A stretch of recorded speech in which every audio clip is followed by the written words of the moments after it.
question was, she tells us that she's a small association, they meet quarterly, and she was questioning, can the board members talk between meetings to get some of the business done? Maybe email back and forth. The answer is no. It's a very clear answer today. As of January 1st of this year, they have said, stop doing that. Now, the rule's been in place for years. I know it's hard to believe, but the rule has been in place for years that you conduct business at board meetings. And all those emails you've been sending back and forth, making decisions on how you're going to do business between meetings, have been illegal all this time. But nobody has said anything because it hasn't caused any great grief. But the truth is, business is done at board meetings. Now, in the case where you have a tree that fell, now we have an emergency situation because it was unforeseen. We didn't know the tree was going to fall over, and there's not a meeting coming up in the foreseeable future where we could take care of this in a timely way. We now have an urgent situation, or an emergency as it's called, and that you can discuss by email and converse back and forth through email or on the telephone without notification to people. And then at your next regularly scheduled meeting, you have to talk about that urgent emergency meeting you had, and then you have to take minutes at that urgent emergency meeting and put those minutes as a part of the minutes of the next meeting to say, we had that meeting and here's what we decided and here's how it all went down. So for emergencies, yes.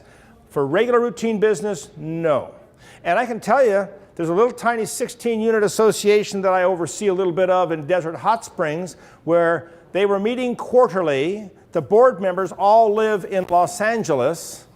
And the Civil Code now says that even for a telephonic meeting, I have to have a board member in the room where the speakerphone is. How am I going to do that? They're all in Los Angeles. What the attorney told me? He said, so put the speakerphone at their house in Los Angeles and tell the people that that's where the speakerphone is.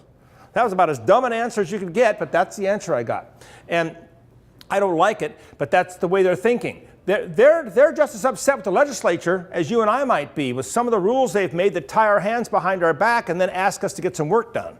It isn't easy, but we have to figure out ways to make it work. So, there might be a time when you've tried everything, but you really have to meet, and you don't follow the rules 100%.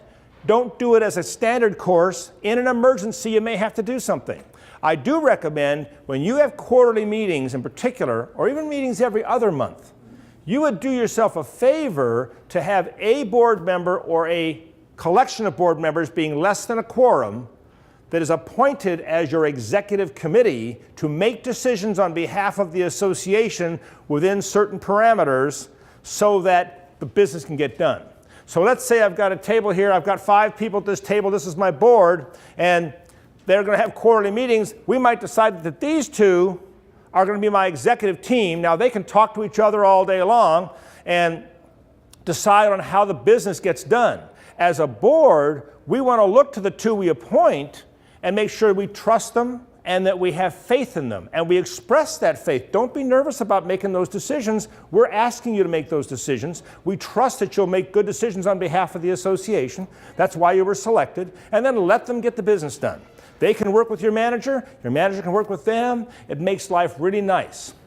Where you have an even smaller association, maybe you only have 3 board members, then 1 board member might be that person that you designate that can make all the decisions.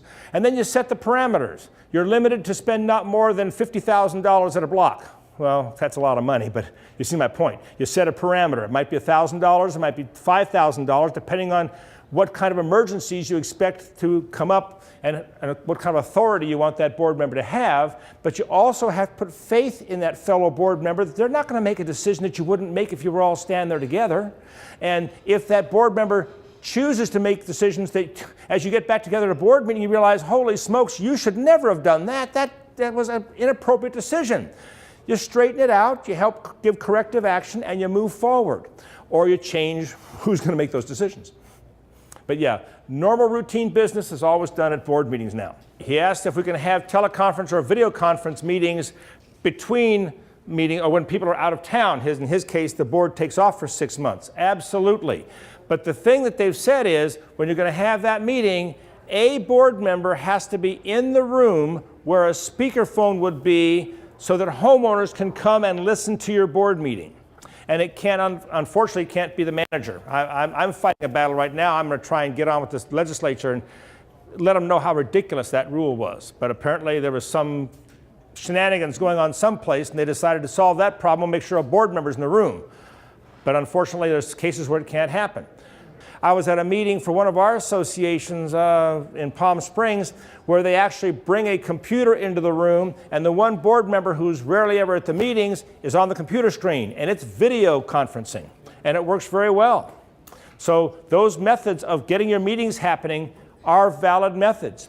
And if you have quarterly meetings and you suddenly discover there's things on the calendar that we need to talk about, you call a special meeting, you notice it in the appropriate manner, and have your meeting. If some board members are out of town, they can get on the phone and be a part of that meeting.